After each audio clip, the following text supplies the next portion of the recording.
Hello guys, welcome to my channel. So for today's video tutorial, ipapakita ko sa inyo kung paano nga ba tayo dito mag-withdraw sa land bank machine. So mag-withdraw tayo for today guys. Ipapakita ko sa inyo kung paano kasi may mga baguhan pa sa land bank tapos hindi alam paano mag-withdraw, natatakot mag-withdraw.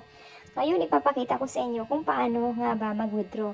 So napaka-easy lang guys. So panoorin mo ang video na to. Let's go! Una guys, syempre pagkadating nyo dito sa land bank machine, syempre ilabas nyo ang inyong ATM, then isaksak nyo, insert nyo dito guys. Then pagka-insert nyo, ilagay nyo dito ang inyong password. Ayan. Ilagay nyo inyong password na 4. Then i-click ang withdraw. So naka-touch to guys, no? Then i-click ang savings dahil naka-savings naman ang aking pera. Then, ngayon, mag-withdraw ako ng 10,000. Then, i-click ang yes. Then, your transaction is being processed.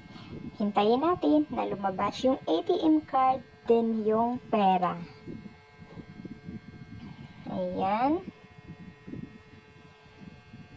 Ayan, lumabas na yung ATM card. Then, syempre, sunod na yung pera. Which is, dito na siya lalabas, guys, sa baba. As you can see, ayan. So, ganun lang siya ka-easy kung paano mag-withdraw. Thank you for watching!